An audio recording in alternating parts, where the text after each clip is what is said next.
So in one of my previous videos last week, I talked about how women's workout clothing today is absolutely ridiculous. Like it's insanely revealing, and it's generally, I think, a vulgar bad thing. All right, if you're wearing painted on clothing where everybody can see your nipples and camel toe, and you're going to public spaces like that, like it's rude because you're going to cause involuntary reactions in the men and the women around you. And I go into it in the video. You can check it out if you want.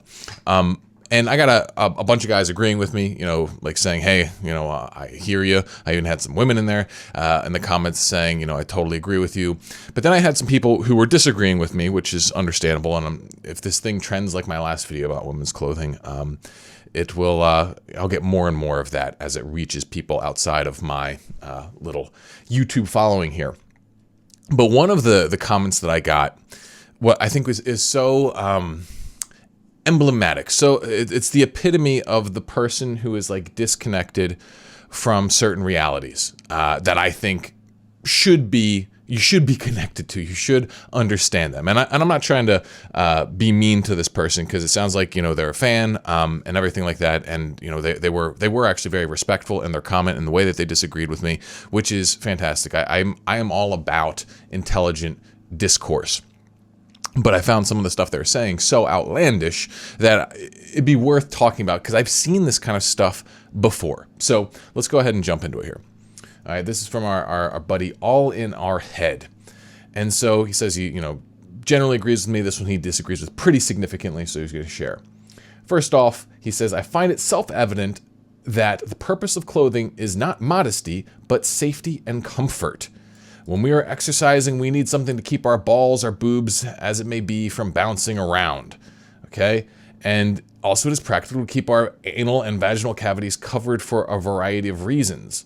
Finally, the skins in these areas tend to be sensitive, giving that other person reason to cover it. Modesty is completely subjective, and I find it silly that our bodies are somehow something that needs to be hidden, and I am not at all convinced by any of your reasons, which I will also attempt to address without making this too long. Okay, so let's just start there, all right? That we are just covering our bodies purely for safety and comfort, okay? If that's the case, why is it that if I go and drop my pants out in a public space, I will get arrested and put on a sex offender list? Why is that? If my clothing is just about safety and comfort, why, if I expose myself, could I go to jail? Any idea? Well, because in our world, the way it operates today, it is sexual. Our bodies are sexual. First of all, they are inherently sexual, okay? We have sex organs, and part of male and female sexuality is attraction or repulsion to different parts of the body, particularly the way they shape, how they look, the level of health, all that kind of stuff. That is a natural biological drive. And even in societies where they're more, call them primitive. I don't even, that's kind of disrespectful, but just indigenous maybe tribes where, women, regularly have exposed breasts and stuff like that. The men in those tribes still like breasts. They are still sexual signals. They're still men will still find physical attractiveness something sexually arousing. All right. And so this idea that our clothing is just for safety and comfort is insane to me. It's like, are you a human? Are you a male? You say you're a straight male. I actually asked for some framework for this. It's like, how can you say that then? Because if you understand how male sexuality works, then appearance is a part of sexual arousal. And so it's like the more revealing it is, particularly in our day and age. And so let's play devil's advocate here, all right? Let's say that you're right, that if everyone was naked all the time, then people would be less aroused by the sexual form or the naked human body. If everyone was just naked all the time. Yeah, we probably would. We would become, to some level, desensitized. But not entirely, okay? Not entirely at all. We would still retain a large amount of all of that kind of stuff. And then it goes further. So let's keep going with this. Oh, before we move on, there's another point I wanted to make is that arguments like this where it's just our whole cultural norm, the entire framework that everyone has developed in is wrong. And so what you're saying is silly. Okay, this is like similar to the people who say like there should be no private property, or similar to people say there should be no taxes. All right, it's like, okay, you can make the philosophical argument for it, but that's like a light years away from where we are at. That is so far away. Like when people like come out with these like philosophical arguments that are so disconnected from the way actual reality works, it's just like you are engaging in mental masturbation. You are not actually having a conversation about how the real world functions. And the way the real world functions today, a man is aroused by, a fit female body if it's naked in front of him. Like that will cause a sexual response inside of him, whether he wants that to happen or not. You can rail against the socialization of the matter or whatever you want, but that's still the reality. And for you to just claim like, well, I reject that reality because philosophically I disagree with it. Like that seems such a silly point to make, but I've seen people make that so many times. And it's like, if you're going to engage in discussion, let's talk about what's real, what's actually happening. Anyway, let's go ahead and get on it. So another thing he says here is, another large problem I see is the assumption of women's motivations in dressing this way. For better or for worse, these kinds of outfits become seen as normal, and most women would wear a clown suit to the gym if that was what was in fashion. Okay, let's take that piece. All right.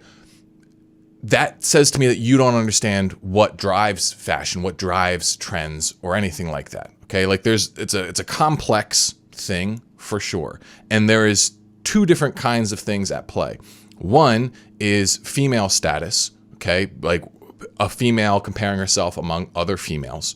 That's one piece of it. And so a woman wants to feel safe and secure within that hierarchy. Either she wants to try and stand, like she feels like she can rise to the top of it by standing out, or she feels like she can fit into it by, going along with the herd or whatever. There's different strategies that women use.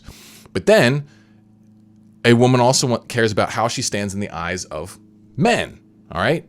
And both of these things are important calculations. And one of the things that's at the heart of this, of how all of this works, this kind of love triangle between a person, the relationship to their own gender, and then the relationship to the opposite gender, is sexuality, is reproduction. Okay?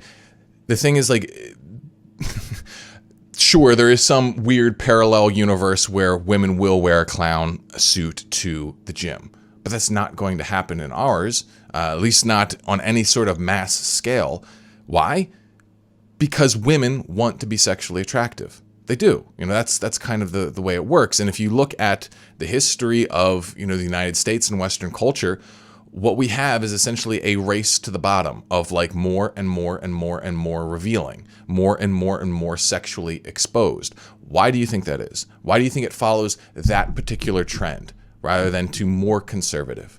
Well, it's because it's a fast track to more attention. That's really what it is. It's a way for women who are fit to show off their bodies and get more status from the women around them, and also for a way to get more attention from the men around them. And so the women who do this, they rise to the top in popularity. And because of that, then other women look up to them, which then goes through this normalization cycle, which you point out here, which is true. That does happen for sure. Like some women, they dress this way just because they feel like they're supposed to.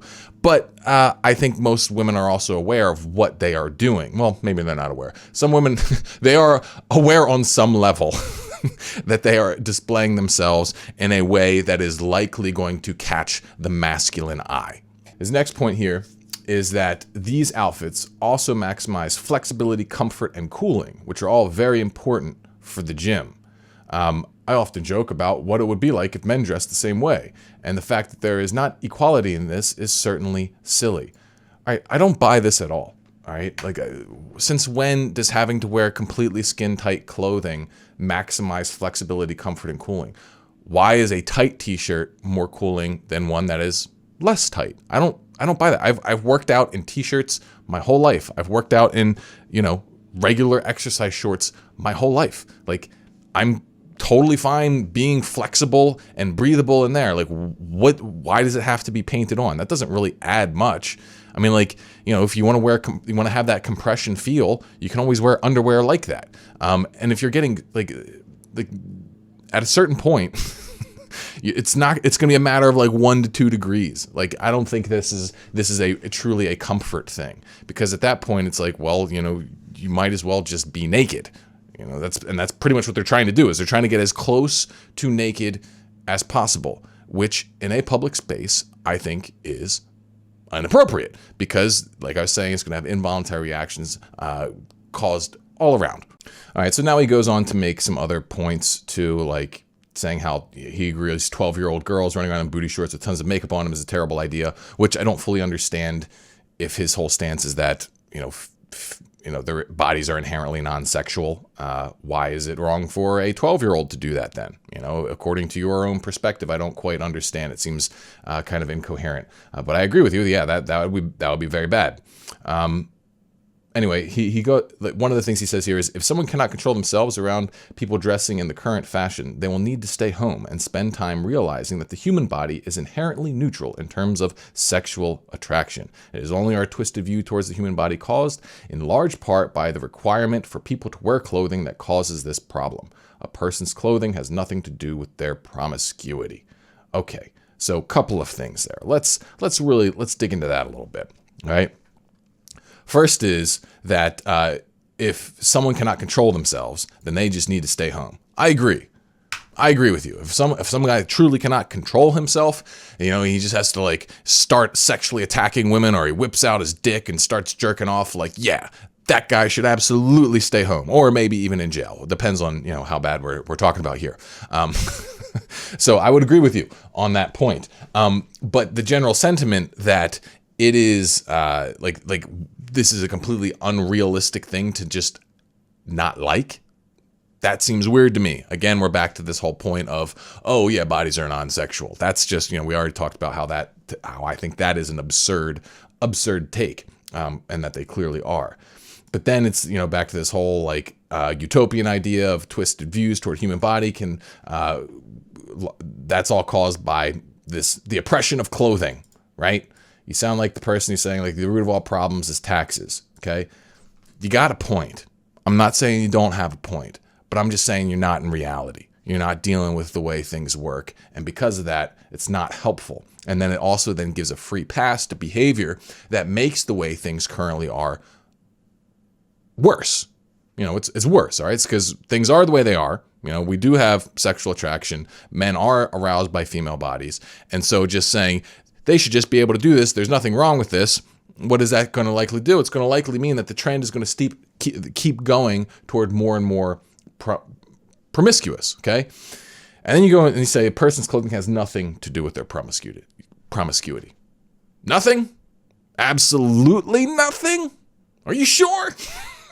This is like one of those things where it's like, I wish I knew this person and like what level of social skills and social awareness they have, because the way that you dress yourself absolutely matters. Now, some people are more conscious of it and some people are less conscious of it, but whenever we dress ourselves, we are engaging in a form of nonverbal communication, okay?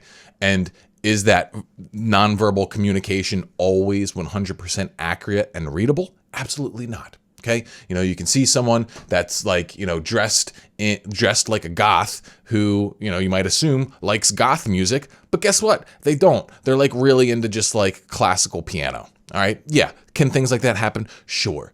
But is there a trends that we can spot based upon the way that people dress themselves? I would say absolutely. Absolutely. Okay. And if a woman is wearing extremely revealing clothes, to me, what does that communicate? That communicates that she is on some level interested in getting her body looked at. Is that fair to say? If she's completely fine wearing extremely revealing clothing, she wants someone to look at her body and evaluate it and get attention for it. That's what I think is happening in a lot of cases. When there is the option to not wear that and they choose to wear that, why? Why would they? It's like they're playing a game, and whether they're conscious of it or not is another thing, but they're still in this game of sexual attention.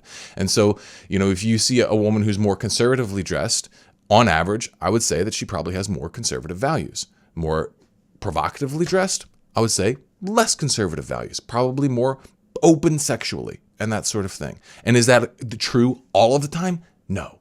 There are many women who are very, sexually conservative who do just dress provocatively because they like the attention and they like the way they look and it makes them feel good, even though they'd probably never put out or they'd be loose or something like that. Okay. I know women like that, women I care about deeply who do stuff like that, but that's just the way it goes. All right. It's still a signal. And to say that it has nothing to do with a person is, I think, a bit naive. Finally, our friend here, he says, I say this all with love and the hope of helping you see things in a different light. Basically saying, my primary concern is you will come across to people as controlling and possessive towards women with videos like these. Okay, listen, I'm not controlling or possessive. Women can do whatever the heck they want. I just have a right to dislike it. I have a right to say, hey, I think there's a problem with this. And I think this problem goes down to the fundamental way in which we value our sexuality. I think that we are cheapening it by plastering it all over everything. We're using it for selfish gains to simply get more attention. I think that's messed up. I think it's like, oh yeah, well, I'm doing this because it makes me like 1% more comfortable and breathable at the gym, and it makes everybody else around me uncomfortable. It's like, that's still selfish. That's still rude. Okay. It's like, yeah, okay. It inconveniences me for, 4 seconds in the morning when I'm putting on my deodorant. I don't do that for me. I do that for the people around me. It's like there's a certain level of, social care we should have toward each other. And just because I'm pointing that out doesn't mean I'm trying to control any woman. I'm trying to call women to embrace their femininity and care about it more and not flaunt it off, not just, express it and expose it in such a cheap manner that I think demeans the beauty of the feminine form. Like the ability to give your physical body to your partner who you are, you choose to be exclusive with and you choose to share yourself with that person. That makes it a wonderful, wonderful gift. And so that's my stance on sexuality. It's like, I'm trying to make something that's sacred, pure, good, that facilitates strong families, creates strong societies. And this stuff is right at the heart of it, because the family's right at the heart of the society and sexuality is right at the heart of, relationships. So it's like, as soon as this stuff gets screwed up, the whole society starts to crumble. And so if no one's talking about this, it's not controlling. It's just pointing out things that I think are really bad. Anyway, I sound really worked up in this video. Honestly, I enjoy getting worked up and just getting this to spout off on things and go on rants. So, and I've been told that some of you guys enjoy listening to them. So this felt like it was great rant fodder. And I actually am grateful to our friend here who was willing to talk to me about or bring up the points, because it gave me something to talk about it. So anyway, no, not mad at you, all in our head. I love you. Appreciate the comment. I hope you guys enjoyed the video. Ooh, yeah. Wait, what am I saying? Not yet. We're not closing off yet. You got to join the Self Mastery Club, because guess what? We're going to be doing a lot of stuff in No Nut November. And we're going to be getting a huge amount of guys free from pornography. So if you sign up now, you'll also be getting a discount on all the stuff that we're going to be launching in November. So check out the link, sign up. Ooh, yeah. See you in the next one.